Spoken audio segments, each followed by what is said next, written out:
time, and big season coming up, I assume. Yeah, glad to be on.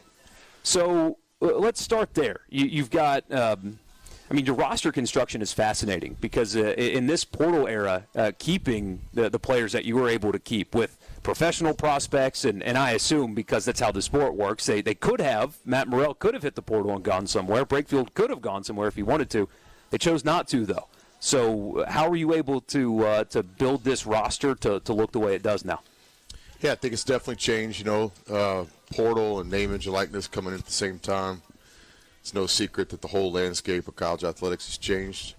Certainly roster construction has too. So it's more like roster management these days. You do the best you can to put a competitive team on the court each year. And I think to do that, you have a little bit of an advantage if you can get some returning players. So we're blessed to have 5 guys return, 4 guys that were really in the rotation last year and played significant minutes. Obviously the portal guys, the 6 new transfers, got a lot of attention in recruiting as they deserve. They'll be a big part of our team, but really equally important is our freshmen. This will be the first freshman class we have at Ole Miss. Getting the job so late last spring, we weren't able to add young talent to the roster, but with John Bowl, Eduardo Klafke, and Zach Day, it gives us the young guys that you need on the roster. So Matt Murrell tested the NBA waters, decided to come back to school and play for you. What was the feedback that he got? What do you think that thing that he's got to work on, that next level of his game that he's got to achieve for him to get that opportunity in the NBA? Yeah, Matt's I don't want to speak for Matt, but there's 60 picks in the NBA draft. This year there's actually 58 because of some trades and things, and so it's really hard to get one of those picks. But I think because of name, image, and likeness these days, a different kind of value to come back to college, so Matt had a decision.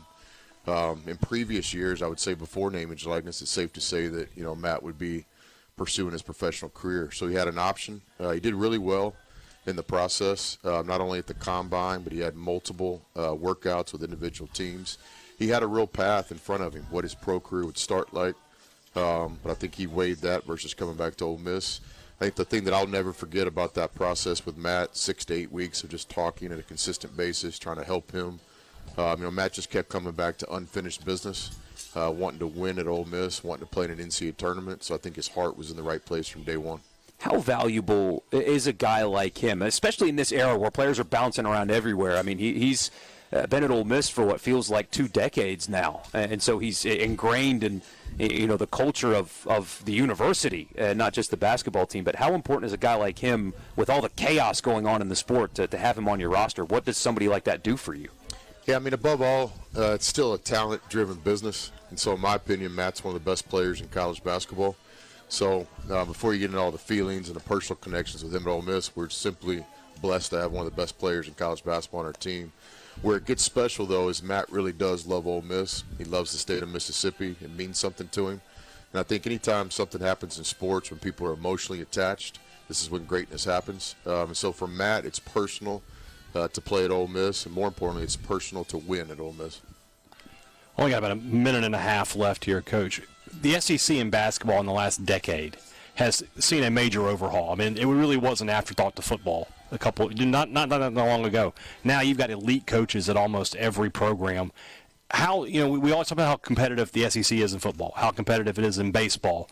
How competitive is this conference right now in men's basketball? Yeah, I don't think there's any denying the brand of SEC football, period. But I think it's a separate conversation when you think about basketball. I would argue with you that it has been relevant several different ways. More NCAA tournament bids the last two or three seasons from the SEC into the NCAA tournament. More players on NBA rosters on opening day from SEC programs. You mentioned the coaching. I agree. Basketball Hall of Fame coaches and soon-to-be Hall of Fame coaches. So my first year in the SEC, one thing I was really personally pleased with and impressed by was just the home court venues. Some of the toughest places to play in college basketball are on the road in SEC venues. And one of our many objectives at Ole Miss as we build this program is to enter that conversation, to turn the Pavilion into a place that's very difficult to play as well. More with Chris Beard coming up. I'm not going to ask you to comment on the accuracy of the reporting, but there was reporting that you had some opportunities to go elsewhere after last season. You instead signed a new and rather lucrative contract to stay at Ole Miss. What went into your decision? Why did you decide to commit the way you have to Ole Miss with that new contract? Yeah, I'm really happy here. I love working here. It starts with our Chancellor Boyce and Keith Carter, the AD. There's a vision and a plan for basketball. There's a commitment. All the work that's been done with the Grove Collective is very, very impressive. Gives us a chance to be competitive, or more than competitive. So we have everything set here to build this program. I wish we could just snap our fingers and do it overnight, but it takes some time and work. I thought we laid a foundation year one, and we're super excited about the opportunity of season 2. And on that note, so we've seen it in football where non-traditional powers have been able to go get really good players, whether it be via the transfer portal or in traditional recruiting now. NIL has seemingly, to some degree, leveled the playing field.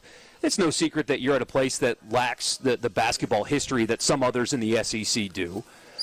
Is that manifesting in basketball as well as football, where a place like Ole Miss that doesn't have the same history that Kentucky has, for example, or Arkansas has, do you get a sense that the playing field has been leveled some, where you can get quality players to come to Ole Miss in ways that maybe they haven't before? Yeah, absolutely. I wouldn't be here if that wasn't the case, nor would Sean Pedulla or Mikkel or Dre or anybody else. So I think Ole Miss basketball has a great tradition. It's just a matter of kind of getting everybody back under the same umbrella. We had a lot of great coaches and players and teams here. I would agree with you in terms of like recent success and NCAA tournament play and things like that, but that's the challenge and opportunity of being here. I know year one with our Tad Pad game, we brought back Coach Evans and honored that whole era. This year we're excited to do the Tad Pad game again. Third game of the season, we're bringing back Bob Wetlick and all the players and coaches that were during his time at Ole Miss. So I think we had the tradition. I just think it's a little bit broken and separated. And one of our objectives in building the program is to get everybody back under the same umbrella, kind of unite the Ole Miss basketball family. Just for a guy who's been in basketball as long as you have, for me as a fan, it's weird to see John Calipari in a red pullover. Is it odd for you when you think about it, or is it just because you're in coaching and you know that it's kind of a job where you go from place to place? It's not that odd for you to see a guy who's been in blue that his whole career at Kentucky, now it takes a different stop. I mean, I got more things more important to me in our program. I like Cal. I respect Cal, but I don't spend any time really thinking about Cal. I got you. You've been a part of deep NCAA tournament runs, as deep as you could go in the NCAA tournament. If I asked you what is the one thing that a team has to have if they're going to make one of those Final Four type runs in the NCAA tournament, what is that one thing that a team absolutely has to have to get there? Yeah, that's a great question. I kind of think about those things probably more than the next guy. But when you think about winning a national championship in basketball, first of all, you got to punch your ticket. You got to get into the party. Certainly, there's some advantages in getting a front row entrance. Whether it be a high seed where you can play in front of your fan base in the first and second round. But the first thing is you got to get invited to the party. Once you get there, you're talking about trying to win 6 games in 3 weekends. And I think to do that, you have to have all sorts of things. But one thing specific to your question is I do think you have to have kind of a toughness and a mental toughness and a discipline and a poise. Because as you can imagine, in 6 games, maybe you have an offensive identity where the three-point shot is what got you to the dance. It's really hard to have great three-point shooting nights 6 consecutive games. And so you got to have something else to rely on. For us, it's our defense, our toughness, our rebounding. But above all, probably kind of a poise and a maturity and experience. When you start thinking about 6 games in 3 weekends, there's only a few teams that can do that. You mentioned him earlier. I want to ask about him specifically. Sean Pedulla, the Virginia Tech transfer. Walk me through his recruitment. He was a highly sought-after player that you were able to land. And then what's he going to bring to your team? Yeah, Sean's a really good player. Individually, he's got a resume and a stat sheet like other transfers on our team that you can't take away from him. He was an all-conference player in the ACC. He's played in championship games. He's played in the NCAA tournament. He earned his degree from Virginia Tech. So like a lot of players around the country, just taking advantage of that last year, getting into grad school and finding a different basketball opportunity. The things that attracted us to him is he's really been coached. His coach at Virginia Tech is somebody that's one of the best in the game, period, and we benefit from that. So Sean's been coached at a high level. It's just about getting him kind of attuned to the way we do things.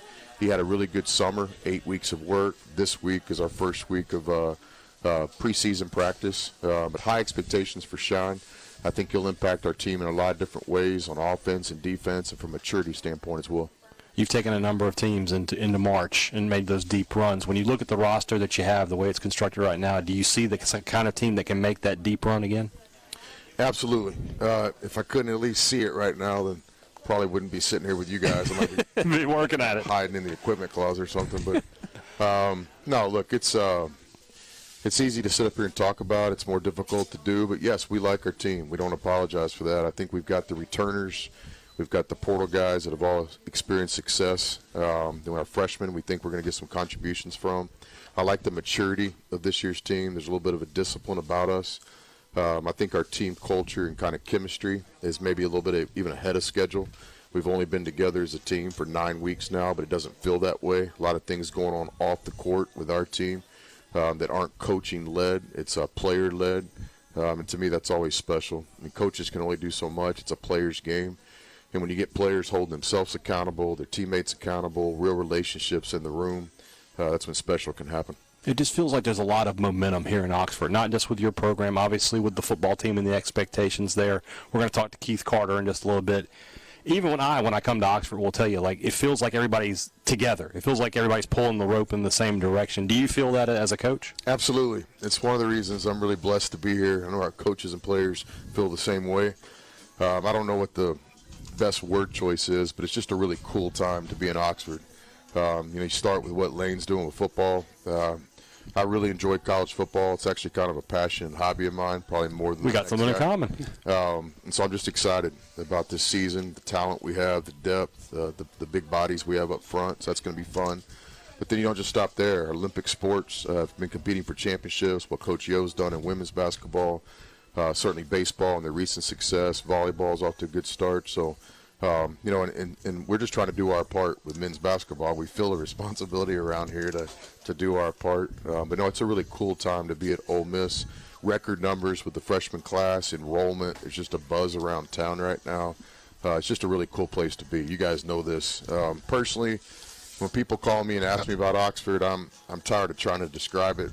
My standard line now is just come check it out yourself, because I kind of feel like I'm overselling it when I tell people how much we love it here, but it's the truth. It's a special college town. You've got a roster with more than 5 guys that have played a lot of minutes at the college level already.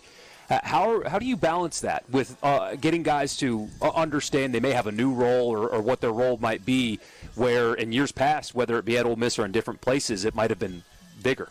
Yeah, another good question. You need to start coming to the press conferences before and after games, man. You too, man. I like it. I'll be at one. It starts in recruiting. Talking to these guys, the very first time we talked to them about we're interested in building something here at Ole Miss bigger than any individual, myself included. We spent some time this summer actually following USA Basketball's journey to the gold. I think there's some parallels. Players on different teams, they come together.